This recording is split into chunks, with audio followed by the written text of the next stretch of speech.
A picture is worth 1,000 words। एक coat आपको समझ में आ रहा है और इस कोट का बेसिकली मतलब क्या होता है? इस कोट का मतलब होता है कि एक छोटे से चित्र या पिक्चर में आप हजारों शब्दों को या वर्ड्स को आप एक्सप्रेस कर सकते हो। बस यही चीज़ हम लोग पढ़ने वाले हैं अगला फिजिक्स का टॉपिक जो रहेगा graph theory. So welcome students. In this lecture we are going to discuss graph theory. तो देखिए ग्राफ थ्योरी बोलने से आप यहाँ पर ये मत समझिएगा कि हम लोग बहुत कोई हाई फाई कोई चीज़ पढ़ने वाले हैं।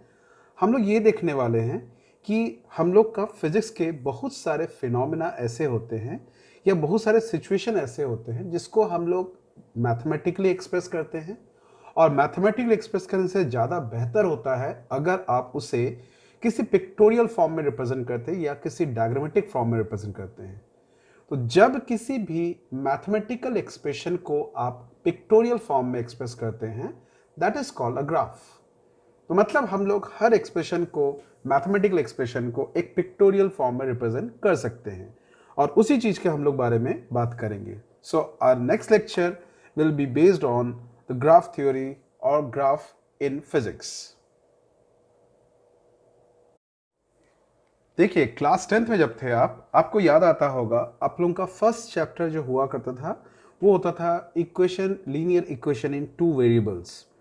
और जब आप इस linear equation in two variables को सॉल्व करते थे तो उस समय हम लोग देखते थे उसमें ओवरऑल हम लोग कुछ मेथड्स देखते थे जिसमें सॉल्व करने का, जिसमें एक मेथड होता था जिसको बोलते थे सब्स्टिट्यूशन मेथड, दूसरा होता था एलिमिनेशन मेथड, तीसरा होता था cross multiplication method and the fourth method जो था वो था ग्राफिकल मेथड।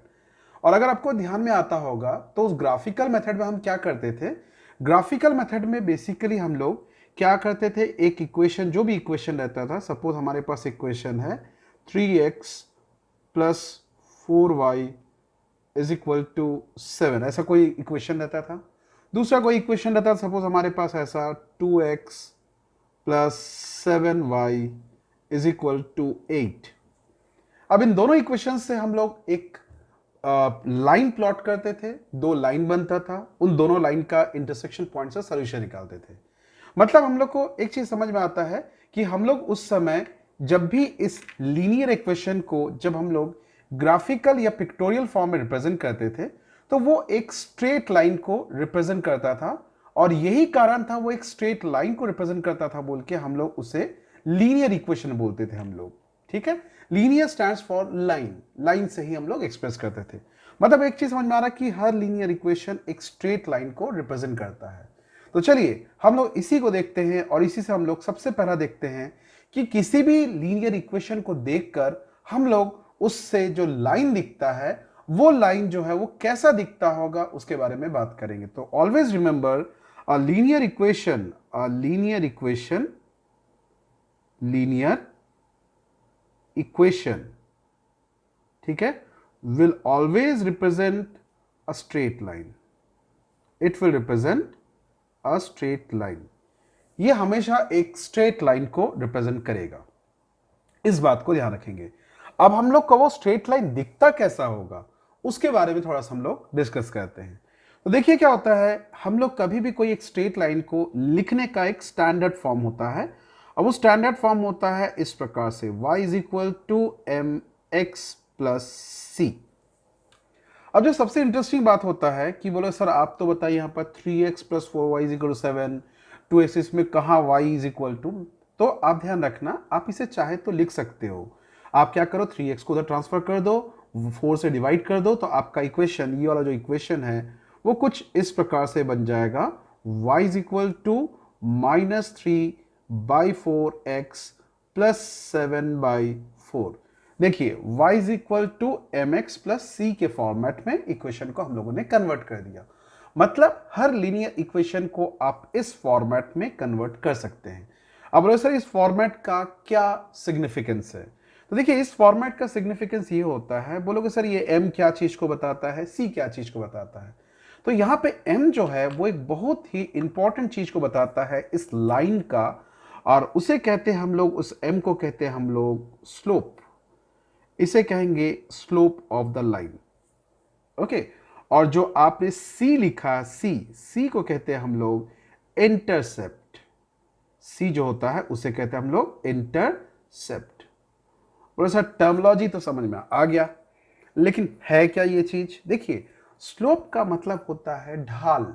जैसे जो जनरल हम लोग हिंदी में बोलचाल में बोलते हैं ना ढाल, वो ढाल के बारे में ही बात कर रहे हैं। और इंटरसेप्ट का मतलब होता है कि कोई भी लाइन जब वाई एक्सिस से जब लाइन पास करता है तो वाई एक्सिस के जिस पॉइंट को काटता है उस पॉइंट को, उस लेंथ को, ओरिजिन से उस लेंथ को हम लोग कहते हैं इंटरसेप्ट। तो आप बोलोगे सर नहीं समझ में आया। ठीक, नहीं समझ में, अच्छी बात है, कोई बात नहीं। तो हम लोग इसको समझने का कोशिश करते हैं, मैं आपको इसका सिचुएशन एनालिसिस करवाता हूं, ठीक है।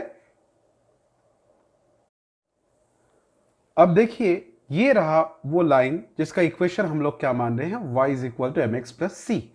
और मैंने बोला m का मतलब होता है इस लाइन का स्लोप और c का मतलब होता है इंटरसेप्ट। अब आप बोल सकते हो सर स्लोप का एक्चुअल मीनिंग क्या होता है यहां पर, और इंटरसेप्ट का एक्चुअल मीनिंग क्या होता है। तो अगर आप ध्यान से देखोगे, स्लोप का मतलब होता है ये, दिस इज द स्लोप। अगर मैं ये लाइन जो है, ये लाइन ऐसा ना होकर अगर ये लाइन ऐसा हो जाए तो आप बोलोगे सर इसका स्लोप बढ़ गया। और अगर मैं इस लाइन को थोड़ा सा ऐसा झुका दूं तो आप बोलोगे इसका स्लोप कम हो गया। तो स्लोप का बढ़ना, स्लोप का कम होना आप कैसे आइडेंटिफाई करते हैं?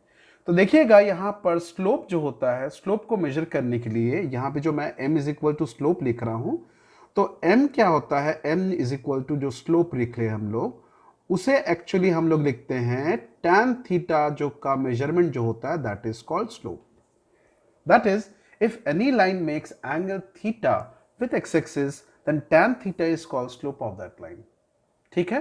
तो आपको और यहां ध्यान रखना, ये लाइन जो है x एक्सिस से मेजर कर रहा देखोगे एंगल, तो ऑब्वियसली इस तरफ अगर है तो थीटा का वैल्यू पॉजिटिव होगा, और अगर इधर कर दोगे तो थीटा का वैल्यू क्या हो जाएगा हम लोग के पास, ग्रेटर देन 180 हो जाएगा, और अगर नीचे ले आओगे तो थीटा का वैल्यू नेगेटिव हो जाएगा।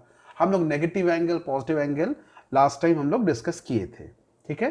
तो चलिए हम लोग के पास आ गया, अब स्लोप के बारे में तो समझ गया कि स्लोप क्या होता है, कि if any line makes angle theta with X axis then tan theta is called slope of that line. अब आता है नेक्स्ट चीज आता है, दैट इज कॉल्ड इंटरसेप्ट।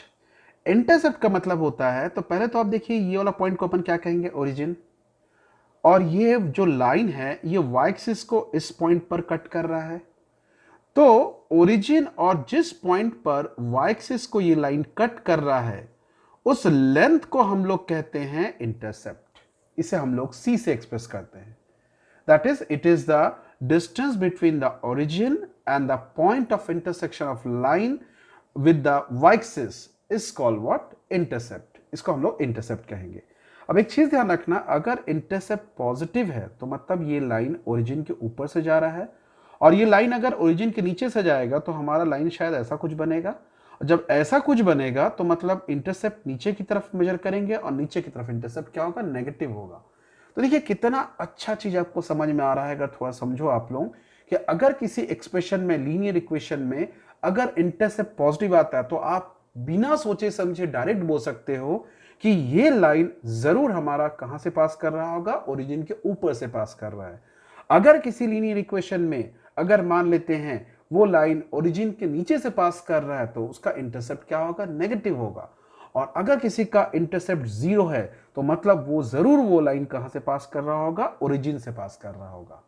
ठीक, तो ये स्लोप और इंटरसेप्ट को देखकर आप आइडेंटिफाई कर सकते हो कि वो जो लाइन है वो किस प्रकार से दिखता होगा। तो चलिए मैं आपको इसका डिफरेंट कुछ स्टैंडर्ड रिजल्ट्स बता देता हूं जिसको आप बहुत अच्छे से दिमाग में रखेंगे आप लोग। अब देखिए यहां पर 4 फिगर्स मैं आपको दिखा रहा हूं, और इन 4 फिगर को देखकर आपको ये आइडेंटिफाई करना है कि किसमें स्लोप पॉजिटिव है और किसमें स्लोप नेगेटिव है। तो हम लोग इसको देखते हैं। तो देखिएगा यहां पर क्या हो रहा है, इस वाले केस में देखिएगा कि हमारा ये वाला एंगल क्या है, देखिएगा थीटा, और ये इस तरफ झुका हुआ है। तो यहां पर इस डायरेक्शन में अगर एंगल रहेगा तो मतलब थीटा का वैल्यू लेस देन 90 डिग्री है।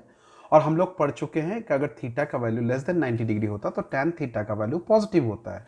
और अगर tan थीटा का वैल्यू पॉजिटिव है तो इस सिचुएशन में, इस वाले सिचुएशन में देखेंगे जो स्लोप है वो हमारा पॉजिटिव है, पहली बात। दूसरा एक चीज देखोगे, ये लाइन जो है ओरिजिन के ऊपर से पास कर रहा है, तो इस वाले केस में जो इंटरसेप्ट है वो भी आपका क्या है देखेंगे, पॉजिटिव है। ठीक, ये आपको एक मिल गया। दूसरा वाला केस देखिएगा, दूसरे वाले केस में देखेंगे जो हमारा एंगल है वो एंगल कुछ ऐसा बन रहा है, देखिएगा ये वाला हमारा एंगल बन रहा है। तो जब ये वाला एंगल बन रहा है तो ऑब्वियसली इस केस में थीटा का वैल्यू ग्रेटर देन 180 डिग्री, मतलब झुकाव हम लोग का जो इसका इंक्लिनेशन है वो हम लोग का देखिए इस तरफ है। ध्यान रखेंगे स्लोप को कई बार इंक्लिनेशन भी बोलते हैं ना, इसका इंक्लिनेशन इस तरफ है। तो इसका जब इंक्लिनेशन इस तरफ है तो दिख रहा है आपको थीटा का वैल्यू ग्रेटर देन 90 है। और आपको पता है अगर थीटा का value greater than 90 but less than 180 होता है तो tan थीटा का वैल्यू नेगेटिव होगा। और स्लोप को हम लोग क्या बोलते हैं, स्लोप जो होता है वो tan थीटा को ही हम लोग स्लोप बोलते हैं। तो इस केस में स्लोप जो होगा आपका देखेंगे नेगेटिव होगा। लेकिन यहां पर जो इंटरसेप्ट है ये अभी भी ओरिजिन के ऊपर से जा रहा है, तो यहां पर आप देखोगे जो इंटरसेप्ट है वो हमारा पॉजिटिव है। ठीक, तीसरा चीज हम लोग देखते हैं यहां पर, इस वाले सिचुएशन में देखते हैं। इस वाले सिचुएशन में, थर्ड वाले सिचुएशन में देखिएगा ये हमारा एंगल थीटा है। और आपको देख के समझ में आ रहा होगा इस वाले सिचुएशन में थीटा का वैल्यू लेस देन 90 डिग्री है। थीटा का वैल्यू अगर लेस देन 90 डिग्री है तो स्लोप का वैल्यू इसमें क्या हो जाएगा, पॉजिटिव होगा। लेकिन आप एक चीज देख रहे हो, ये लाइन जो है ओरिजिन के नीचे से पास कर रहा है। तो ओरिजिन के नीचे से पास कर तो ये वाला जो लेंथ होगा वो नेगेटिव में होगा। तो इस केस में इंटरसेप्ट जो होगा वो हमारा नेगेटिव होगा। इस केस में हमारा इंटरसेप्ट नेगेटिव होगा। इस वाले सिचुएशन को देखिएगा, इस वाले सिचुएशन में थीटा जो है हमारा ग्रेटर देन 190 डिग्री है। तो ग्रेटर देन 90 डिग्री मतलब यहां पर भी हमारा स्लोप जो होगा वो क्या हो जाएगा, नेगेटिव होगा। और इस केस में हमारा इंटरसेप्ट जो है वो भी हमारा नेगेटिव होगा। तो ये मैं आपको 4 सिचुएशन शो कर दिया हूं जिसमें आप आइडेंटिफाई कर सकते हो कि कौन सा लाइन का स्लोप पॉजिटिव होगा, कौन सा लाइन का स्लोप नेगेटिव होगा। एक सीधा चीज ध्यान रखेंगे, जब लाइन हमारा फर्स्ट क्वाड्रेंट की तरफ इंक्लाइंड होता है, कुछ इस तरफ से इंक्लाइंड होगा, तो इसको हम लोग लेंगे पॉजिटिव स्लोप। और अगर कभी लाइन इस तरफ झुका हुआ मिलता है तो उसे कहेंगे हम लोग नेगेटिव स्लोप। ठीक है, तो स्लोप मतलब इंक्लिनेशन, इंक्लिनेशन या फिर हम लोग जनरल हिंदी में जिसको हम लोग ढाल कहते हैं। और इंटरसेप्ट मतलब वो लाइन वाई एक्सिस को ओरिजिन से कितने डिस्टेंस पर इंटरसेप्ट कर रहा है, उस डिस्टेंस को हम लोग क्या कहते हैं, इंटरसेप्ट कहते हैं। अगर ओरिजिन के ऊपर से जा रहा है तो इंटरसेप्ट पॉजिटिव, ओरिजिन के नीचे से जा रहा है तो इंटरसेप्ट नेगेटिव, और अगर ओरिजिन से पास कर रहा है तो इंटरसेप्ट जीरो। मैं आपको ओरिजिन से पास होने वाले का भी एक एग्जांपल, एक डायग्राम बना के समझाता हूं। यहां पर देखिएगा मैं आपको कुछ स्पेशल केसेस बता रहा हूं। इस वाले केस में देखिएगा, पहले वाले फिगर में आप थोड़ा सा ध्यान से देखेंगे। पहले वाले फिगर में आपको दिख रहा होगा कि हमारा जो लाइन है वो ओरिजिन से पास कर रहा है, लेकिन इसका ये जो इंक्लिनेशन है वो देखोगे it is making angle theta with x axis and which is less than 90 degree. तो मतलब ये एक ऐसा लाइन है जिसका स्लोप जो है वो तो पॉजिटिव है बट इंटरसेप्ट जो है वो जीरो है। इस सेकेंड वाले फिगर में देखेंगे, ये भी देखेंगे हमारा किससे पास कर, ओरिजिन से पास कर रहा है, बट इस केस में ये एंगल जो है हमारा किससे बना रहा, देखोगे थीटा ग्रेटर देन 90 डिग्री है। और थीटा अगर ग्रेटर देन 90 डिग्री है तो इस केस में हम लोग का जो स्लोप होगा वो क्या हो जाएगा, इस केस में स्लोप हमारा बनेगा नेगेटिव, लेकिन इस केस में भी हमारा इंटरसेप्ट जो होगा जीरो होगा। मतलब ये ओरिजिन से पास कर रहा होगा। मतलब ये सारे इक्वेशन कैसे दिखते होंगे पता है, ये ऐसा दिखता होगा y is equal to M X. Okay, ये वाला जो दिखता होगा ये दिखता होगा y is equal to minus M X. Negative में है देखिए स्लोप। एक और स्पेशल केस देखेंगे आप लोग, ये वाला सिचुएशन, ये आपको एक स्ट्रेट लाइन दिख रहा है जो एक्स एक्सिस के पैरेलल है। और अगर एक्स एक्सिस के पैरेलल है मतलब ये एक्स एक्सिस से जीरो एंगल बना रहा है, तो इस सिचुएशन में स्लोप जीरो है, ध्यान रखेंगे। मतलब m का वैल्यू इस केस में जीरो है, और क्योंकि ये ओरिजिन के ऊपर से जा रहा है तो c का वैल्यू क्या होगा, पॉजिटिव होगा। मतलब इस इक्वेशन को देखेंगे तो शायद ये आपका दिख रहा होगा कुछ ऐसा, y is equal to M तो जीरो है तो mx वाला पार्ट तो होगा नहीं, तो y is equal to c, इस तरह के फॉर्मेट में आपको ये दिखेगा। तो ये जो था कुछ ग्राफिकल रिप्रेजेंटेशन था जिससे आप लोग एक स्ट्रेट लाइन का इक्वेशन को देखकर पहला तो चीज आप पहले तो देखेंगे, कोई भी इक्वेशन जब लीनियर होगा तो that will represent a straight line. और अगर वो लीनियर है, अगर स्ट्रेट लाइन है, तो दिखता कैसा होगा, तो वो दिखने का तरीका हमारे पास ये वाला एक्सप्रेशन है। इस एक्सप्रेशन से आपको दिमाग में रखना पड़ेगा स्लोप पॉजिटिव है या स्लोप नेगेटिव है, इस तरह से आप आइडेंटिफाई कर सकते हैं। चलिए मैं आपको कुछ नॉर्मल से एग्जाम्पल बताता हूं, फिर मैं इसका यूज फिजिक्स में बताऊंगा। और ध्यान रखिएगा, ये ग्राफ जो पार्ट है ये one of the most ignored part माना जाता है पूरे फिजिक्स में बच्चों के द्वारा, स्पेशली बच्चों के द्वारा। लेकिन मैं आपको पहले से ही बता दे रहा हूं, आपके कॉम्पिटिटिव एग्जाम में, मतलब चाहे आप जेई का एग्जाम दो, चाहे हम लोग मेडिकल का एग्जाम दो, दोनों ही एग्जाम में हमारा ग्राफ का ऑलमोस्ट 10% क्वेश्चन आपको मिलेगा। 3 से 4 क्वेश्चन ग्राफ बेस्ड मिलना ही आपको। यही है, जेई एडवांस में थोड़ा सा ज्यादा मैथमेटिकल आता है, लेकिन हमारा नीट और जेई मेंस में कुछ स्टैंडर्ड ग्राफ्स आ जाते हैं जिसको आप स्टैंडर्ड इक्वेशन से कंपेयर करके बना सकते हैं। चलिए मैं आपको कुछ एग्जाम्पल बताता हूं और इस एग्जाम्पल से आप समझने की कोशिश करेंगे कैसा दिखता होगा उसका ग्राफ। अब देखिए यहां पर हमारे पास एक इक्वेशन दिया है 2x + 3y = 4। तो 2x = 3y + 4, तो पहला तो देखिएगा एक लीनियर इक्वेशन है, तो तुरंत आप बताओगे कि लीनियर इक्वेशन। अब यहां पर थोड़ा सा डाउट हो जाता है, सर लीनियर इक्वेशन कैसे पहचानेंगे? तो अगर x या y का पावर स्क्वायर या क्यूब के फॉर्मेट में नहीं है तो that will represent a linear equation. तो ये एक लीनियर इक्वेशन है, और लीनियर इक्वेशन है तो definitely it will represent a straight line. और अब अगर स्ट्रेट लाइन है तो वो कैसा दिखता होगा? तो दिखने के लिए आपको क्या करना पड़ेगा, इसको y = mx + c के फॉर्मेट में कन्वर्ट करना पड़ेगा। तो कैसे करेंगे आपको पता, देखिएगा यहां से आप लिख सकते हैं 3y = -2x + 4, या y = -2/3x, ओके, +4/3।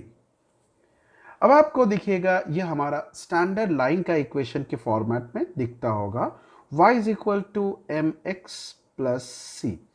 अगर आप इस इक्वेशन को देखते हो तो देखोगे यहाँ पर x का कोफिशिएंट -2/3 है और यहाँ पर x का कोफिशिएंट m है। मतलब कंपेयर करने से आपको समझ में आ रहा होगा m का वैल्यू -2/3 है, दैट इज नेगेटिव। हमको -2/3 के वैल्यू से कोई मतलब नहीं, हमको ये पता लगाना है ये नेगेटिव है ये पॉजिटिव है। ओके, पहला बात तो हो गया। और जो कांस्टेंट वाला पार्ट होता है वो पार्ट किस चीज को रिप्रेजेंट कर रहा है? इंटरसेप्ट को। तो इस इक्वेशन से अगर आप देखोगे जो इंटरसेप्ट है वो हमारा एक पॉजिटिव वैल्यू को रिप्रेजेंट कर रहा है। अब अगर ये बात हमारा सबको सही मिल गया, तो अब अगर मैं आपसे पूछता हूं कि ये इक्वेशन जिस स्ट्रेट लाइन को रिप्रेजेंट करता है वो स्ट्रेट लाइन कैसा दिखता होगा, तो आप बोलोगे सर वो स्ट्रेट लाइन जो होगा वो उसका स्लोप नेगेटिव होगा लेकिन इंटरसेप्ट पॉजिटिव होगा। तो स्लोप का नेगेटिव होना मतलब लाइन हमारा इस तरह का झुका हुआ होगा, और स्लोप इंटरसेप्ट का पॉजिटिव होने का मतलब वो ओरिजिन के ऊपर से होगा। मैं अगर यहां पर आपको अगर कोऑर्डिनेट सिस्टम बनाऊं, suppose this is a coordinate system, ये हमारा कोऑर्डिनेट सिस्टम है, इसको हम लोग ऐसा देखते हैं, this is a coordinate system. इस कोऑर्डिनेट सिस्टम में ये हमारा x हो गया, ये अपना y हो गया। और अगर मैं आपको बोलूं कि चलिए इसमें आप इस लाइन को प्लॉट करके बताइए, तो पहला तो आपको समझ में आ रहा होगा कि स्लोप नेगेटिव है। स्लोप का नेगेटिव होने का मतलब लाइन हमारा ऐसा दिखेगा, और इंटरसेप्ट जो है पॉजिटिव है मतलब ओरिजिन के ऊपर होगा। तो मतलब हमारा लाइन कुछ इस प्रकार का दिखेगा, इस तरह का दिखेगा। देखिए, तो आप सिर्फ और सिर्फ इक्वेशन का स्लोप और इंटरसेप्ट को देख के ही आइडेंटिफाई कर सकते हैं वो लाइन कैसा दिखेगा। अब यहां पर सबसे अच्छी बात है, ये कहां से पास कर रहा, क्या पास कर रहा, हमको फिजिक्स में एटलीस्ट इसकी जरूरत नहीं है। फिजिक्स में वो दिखता कैसा है वो हमारे लिए मैटर करता है। आप इसको लेके ज्यादा वरी मत करना कि सर एक्स एक्सिस में किस पॉइंट से जा रहा है, वाई एक्सिस में किस पॉइंट से जा रहा है, it is none of our business, हमको बहुत ज्यादा जरूरत इसकी नहीं पड़ेगी। ठीक है, तो ये तो हो गया हम लोगों का स्लोप निकालने का प्रोसेस। ठीक है, आप देख के स्लोप और इंटरसेप्ट निकालने का प्रोसेस, और किसी भी लाइन या स्ट्रेट लाइन के इक्वेशन को देख के, लीनियर इक्वेशन को देख के वो लाइन कैसा दिखता होगा उसके बारे में बात करना। अब यहां पर मैं आपको 2-3 होमवर्क में एग्जाम्पल दे रहा हूं, जो आप लोग इलस्ट्रेशन जो आप लोग खुद ड्रॉ करके देखेंगे और मुझे आप इसका पिक्चर खींच के भेजेंगे, मेरे को व्हाट्सअप करेंगे। तो देखिए क्या है हमारे पास ना, तो देखिए पहला जैसे हमारे पास सारा इक्वेशन है ऐसा है 2x - 3y is equal to 4, ये पहला इक्वेशन है। दूसरा इक्वेशन आपका दिया है -2x plus 3y is equal to 4। तीसरा इक्वेशन आपके पास दिया है यहाँ पर कि -2x प्लस 3y -4, ठीक है। और इसके बाद जो हम लोग का चौथा इक्वेशन जो है, फोर्थ इक्वेशन है, वो है 2x, ठीक है, plus 3y is equal to -4। और पांचवा इक्वेशन है हमारे पास यहाँ पर 2x माइनस 3y -4। तो ये आपके पास 5 इक्वेशंस दे दिया, लीनियर इक्वेशन। और आपका काम रहेगा इन पांचों इक्वेशन का क्या निकालना है, आपको ग्राफिकल फॉर्म में मुझे रिप्रेजेंट करके बताना है। तो चलिए अब इस स्लोप पर बेस करके कुछ और बातें हम लोग डिस्कस करते हैं।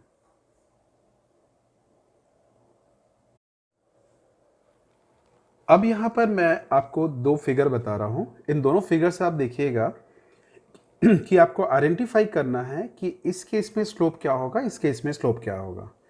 तो देखिए एक चीज देखिएगा, इस केस में एक स्ट्रेट लाइन है। स्ट्रेट लाइन का स्लोप जो होता है वो कांस्टेंट होता है। इस बात को बहुत अच्छे ध्यान रखेंगे। In this situation slope is constant. आपको दिख रहा स्लोप पॉजिटिव है और स्लोप कांस्टेंट है, ठीक है। लेकिन अगर एक कर्व है, दिस इज अ कर्व, और कर्व में स्लोप होता होगा या नहीं होता होगा, ऑब्वियसली होता होगा। अब सोच के देखिएगा, स्लोप का मतलब क्या होगा। मान लो यहां से एक पार्टिकल चलना चालू करता है, एक कीड़ा है, मान लेते हैं चींटी है। तो देखिएगा चींटी जब पहले चलेगा तो उसको लगेगा वो हॉरिजॉन्टली चल रहा है। धीरे धीरे देखोगे जब वो चींटी चलना चालू करेगा तो उसको नहीं लगेगा कि मैं एक थोड़ा सा ऊंचे में चढ़ रहा हूं। और आप एक चीज देखोगे ध्यान से, वो ऊंचाई हर जगह धीरे धीरे बढ़ता जा रहा है। एक सिचुएशन ऐसा आएगा, ये बढ़ते बढ़ते बढ़ते उसको ऐसा लगेगा वो वर्टिकल हो जा रहा है। मतलब क्या हो जा रहा है, इससे एक चीज समझ में आ रहा है कि हर जगह आपको उस चींटी को ये फील होगा कि मैं जो चढ़ रहा हूं वो कांस्टेंट नहीं है, बल्कि वो धीरे धीरे बढ़ रहा है या चेंज हो रहा है। धीरे धीरे बढ़ना जरूरी नहीं है, मतलब चेंज हो रहा है, ये भी हमको फील हो रहा है, ये ऐसा उसको लगेगा। तो इसीलिए एक कर्व का, this is a straight line, this is a curve, एक कर्व का स्लोप जो होता है दैट इज वेरिएबल होता है। कर्व का जो स्लोप होता है that is variable, it is having a variable slope. अब आप बोलोगे यहां पर सर अगर वेरिएबल स्लोप है तो फिर कैसे निकालेंगे। तो जब मैंने बोल दिया वेरिएबल स्लोप है तो मतलब हर जगह इसका वैल्यू अलग अलग होगा। अब बोलोगे सर अलग अलग होगा तो कैसे फाइंड आउट करेंगे। तो जहां पर भी, अब जब भी आपका स्ट्रेट लाइन का स्लोप बोलेंगे तो आप डायरेक्ट लिख दोगे स्ट्रेट लाइन का स्लोप इतना है। लेकिन अगर किसी कर्व का स्लोप बोलते हैं तो आपका पहला क्वेश्चन रहेगा सर कहां पर, उस कर्व के किस पॉइंट पर। तो इसलिए आपको बताना पड़ेगा किसी कर्व पर जब स्लोप खींचते हैं तो किस पॉइंट पर बोलते हैं। और जब भी मैं पॉइंट की बात करता हूं तो पहले सपोज ये रहा वो पॉइंट, आपको बताया गया ये है वो पॉइंट जहां पर इस कर्व का स्लोप को फाइंड आउट करना है। तो आप ऐसे सिचुएशन में क्या करते हो, इस कर्व से, इस पॉइंट से एक टैंजेंट खींचते हो। आपको टैंजेंट का आइडिया होगा, टैंजेंट माने एक लाइन जो किसी कर्व को किसी पॉइंट पर टच करता है, that is called a tangent. तो आप एक टैंजेंट ड्रॉ करोगे, वो टैंजेंट जो है वो एक्स एक्सिस से जितना एंगल बना रहा होगा तो टैन थीटा उस कर्व का, उस पॉइंट का स्लोप बता रहा होगा। मतलब टैन थीटा जो होगा, ऑब्वियसली टैन थीटा ही स्लोप होगा, बट टैन थीटा उस पॉइंट पर उस कर्व का स्लोप होगा। तो मतलब कभी भी किसी कर्व का स्लोप बोलने का मतलब होता है कि उस कर्व के, आप जब भी बोलेंगे तो आपको सबसे पहले ध्यान रखना है कि किस जगह पर निकालने बोल रहे हैं, और जिस जगह पर निकालने बोल रहे हैं उस जगह के किसी भी पॉइंट पर आप एक टैंजेंट खींच देंगे, और टैंजेंट का जो स्लोप होगा वही उस पॉइंट पर उस कर्व का स्लोप होगा। अब आप एक चीज देखिएगा ध्यान से, अगर सपोज मैं आपको बोलता हूं कि इस जगह पर आप एक स्लोप खींचिए या इस पॉइंट पर स्लोप क्या होगा, तो तब आप क्या करेंगे, तब आप जरूर ऐसा कुछ यूज करेंगे, इस जगह पर एक टैंजेंट खींचेंगे। तो इस जगह पर अगर टैंजेंट खींचेंगे तो आपको ये टैंजेंट ऐसा दिखेगा, ध्यान से देखिएगा, मैं यहां पर बना रहा हूं, ये एक टैंजेंट बन गया। और इस सिचुएशन में देखिएगा ये वाला एंगल बन रहा हमारा थीटा डैश। और आप एक चीज देख सकते हो, थीटा और थीटा डैश दोनों का वैल्यू अलग अलग है। जब दोनों का वैल्यू अलग अलग है तो ऑब्वियसली दोनों का स्लोप भी क्या होगा, अलग अलग होगा। तो फाइनली कंक्लूजन क्या निकला कि एक स्ट्रेट लाइन का स्लोप कांस्टेंट होता है और एक कर्व का स्लोप वेरिएबल होता है, और उसका हर एक पॉइंट पर वैल्यू अलग अलग होता है। और अगर किसी कर्व का स्लोप आपको फाइंड आउट करना है तो आपको जिस पॉइंट पर स्लोप निकालना होता है उस लाइन पर आप एक टैंजेंट ड्रॉ करते हो, और उस टैंजेंट का स्लोप ही उस पॉइंट के स्लोप को बताता है। Okay fine. तो चलिए जल्दी से हम लोग इसका एक अप्लाइड वर्जन देखते हैं हम लोग। चलिए एक एप्लीकेशन देखिए। देखिए हम लोग फिजिक्स में क्लास 9th में भी पढ़े हैं हम लोग। मैं 9th का ही रेफरेंस आपको दे रहा हूं क्योंकि आपने बाकी चीजें भी पढ़ी नहीं है। आपको बोलता है, प्रेस सिचुएशन को सुनेंगे आप लोग। बोलता है एक पार्टिकल कांस्टेंट एक्सेलरेशन से मूव कर रहा है and which is having a some that having some initial velocity. एक पार्टिकल है जिसका जो कांस्टेंट एक्सेलरेशन से मूव कर रहा है और जिसका कोई ना कोई एक इनिशियल वेलोसिटी है। आपसे बोलता है कि उसका वेलोसिटी और टाइम के बीच का ग्राफ बताइए। तो देखिए यहां पर कहीं पर भी आपको कुछ भी नहीं समझ में आ रहा है कि वो बता क्या रहा है और कैसे हम लोग ग्राफ बनाएं। तो सबसे पहले ध्यान रखेंगे, स्टेप बाय समझेंगे, इसका एक प्रॉपर एल्गोरिथम को समझेंगे। एल्गोरिथम आपको ये बोल रहा है कि आपका एक पार्टिकल है जिसका एक्सेलरेशन कांस्टेंट है। ओके, अच्छी बात है। दूसरा बोलता है उसका कोई ना कोई एक इनिशियल वेलोसिटी है, मतलब इनिशियल वेलोसिटी है that is non zero. Okay, आपको बोलता है कि v और t के बीच का ग्राफ बनाइए, मतलब उसके वेलोसिटी और टाइम के बीच का ग्राफ को बताइए। तो देखिएगा आपको यहां से इस इक्वेशन से आपको v और t के बीच का ग्राफ बता रहा, मतलब आप क्या करोगे, y एक्सिस और x एक्सिस की जगह आप वेलोसिटी और टाइम एक्सिस यूज करोगे। पहला चीज। अब y और x यूज नहीं करेंगे क्योंकि वो मैथ्स में हम लोग पढ़ रहे थे, बट फिजिक्स में तो y और x तो है नहीं। फिजिक्स में क्या है हमारे पास वेलोसिटी और टाइम के बारे में बात करें। इसलिए मैं एक एक्सिस को वेलोसिटी एक्सिस ले रहा हूं और एक एक्सिस को मैं क्या ले रहा हूं, टाइम एक्सिस ले रहा हूं। तो जो x एक्सिस था उसको मैं क्या टाइम एक्सिस ले लिया और y एक्सिस जो है उसको वेलोसिटी एक्सिस ले लिया। अब सबसे पहले आपके दिमाग में ये बात, वो एक्सप्रेशन आना चाहिए जो वेलोसिटी, एक्सेलरेशन और टाइम के बीच में कुछ रिलेशन बताता है। तो आपको याद होगा, आप पढ़ते थे कि एक एक्सप्रेशन, और वो एक्सप्रेशन होता था, इक्वेशन होता था हमारे पास v is equal to u plus a t. तो इसको मैं चाहे तो ऐसा भी लिख सकता हूं, v is equal to a t plus u. अब देखिएगा आपको नहीं लगता है कि x y की जगह v दिख रहा है और x की जगह t दिख रहा है? तो ये कुछ इस तरह का इक्वेशन दिख रहा होगा, y is equal to M x plus c दिख रहा होगा आपको। ध्यान से थोड़ा सा कंपेयर कीजिए आप लोग, ठीक है। y एक्सिस की जगह वेलोसिटी एक्सिस है और x एक्सिस की जगह क्या, टाइम एक्सिस है। तो उस हिसाब से अगर आप कंपेयर करो तो पहला तो देखिएगा ये इसमें कहीं पर भी कोई स्क्वायर वगैरह नहीं है, ना ही कोई क्यूब वगैरह, तो मतलब ये एक लीनियर इक्वेशन है। और अगर ये लीनियर इक्वेशन है तो ऑब्वियस सी बात है ये एक स्ट्रेट लाइन को रिप्रेजेंट करेगा। और आपको पता है किसी भी स्ट्रेट लाइन को रिप्रेजेंट करने के लिए आपको चाहिए क्या, उसका स्लोप चाहिए, उसका इंटरसेप्ट चाहिए। तो पहले आपको क्या करना पड़ेगा, इसका स्लोप और इंटरसेप्ट को फाइंड आउट करना है। अब क्वेश्चन में बोला है कि वो पार्टिकल कांस्टेंट एक्सेलरेशन से चल रहा है, तो कांस्टेंट एक्सेलरेशन से चल रहा मतलब a का वैल्यू क्या है, इसमें पॉजिटिव है। लेकिन आप अगर कंपेयर करते हो तो देखोगे a यहां पर किस चीज को रिप्रेजेंट कर रहा है, स्लोप को रिप्रेजेंट कर रहा है, ठीक। तो मतलब हमारा लाइन जो है वो इस तरह से झुका हुआ होगा, इस तरफ इंक्लाइंड होगा, मतलब इस डायरेक्शन में इंक्लाइंड होगा। ओके, दूसरा बोलता है जो u जो है वो हमारा क्या है बताओ, इनिशियल वेलोसिटी है जो c से रिप्रेजेंट कर रहे हैं हम लोग। तो c मतलब क्या बता रहा है, उसका इंटरसेप्ट को बता रहा है, और u का वैल्यू भी यहां पर क्या होगा, पॉजिटिव होगा। तो u का वैल्यू क्या होगा, वो भी पॉजिटिव है, मतलब इंटरसेप्ट भी हमारा पॉजिटिव है। अब आप बताइएगा अगर इंटरसेप्ट भी पॉजिटिव है और स्लोप भी पॉजिटिव है तो ऑब्वियसली वो लाइन जो होगा वो क्या होगा, ओरिजिन के ऊपर से जाएगा जिसका इंक्लिनेशन इस तरफ होगा। तो हमारा जो लाइन होगा वो लाइन कुछ इस प्रकार से बनेगा, इस तरह से बनेगा। और मैं देखो इसके पीछे नहीं जा रहा हूं। अब आप बता सकते हैं, सोच सकते हैं सर आप इसके पीछे क्यों नहीं जा रहे हैं, लाइन को आप पीछे एक्सटेंड क्यों नहीं कर रहे। देखिएगा अगर मैं लाइन को पीछे एक्सटेंड कर दूं तो देखिएगा हम लोग टाइम के नेगेटिव एक्सिस में चले जाएंगे, और आपको पता है कि टाइम में नेगेटिव एक्सिस नहीं होता, तो इसीलिए हम लोग इस तरफ नहीं आ सकते।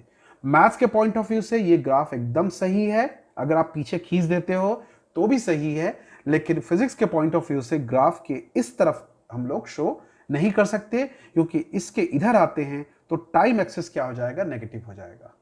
तो थोड़ा सा हम लोग का फिजिक्स में मैथ्स का ग्राफ तो यूज करेंगे, बट कुछ कंस्ट्रेंट और कुछ लिमिटेशंस होगा, और उन लिमिटेशंस को ध्यान में रखते हुए हमको ग्राफ को प्लॉट करना है। तो चलिए, मेरे ख्याल से आपको स्ट्रेट लाइन कैसे ड्रॉ करना है इसको समझ में आ गया होगा। आगे मैं आप लोगों को और भी सिचुएशंस कुछ बताते जाऊंगा, और उसके हिसाब से मैं आपको ग्राफ को एक्सप्लेन करते जाऊंगा। बस ध्यान रखेंगे, किसी भी ग्राफ को बनाने के लिए आपको उससे एसोसिएटेड मैथमेटिकल एक्सप्रेशन का जानकारी होना चाहिए। वो मैथमेटिकल एक्सप्रेशन क्या एक लीनियर इक्वेशन को बता रहा है, और अगर लीनियर इक्वेशन को बता रहा है तो उस लीनियर इक्वेशन का स्लोप क्या होगा और उस लीनियर इक्वेशन का इंटरसेप्ट क्या होगा, और आपको ग्राफ प्लॉट कर देना है। ओके, तो चलिए, till then bye, take care and have a nice time ahead.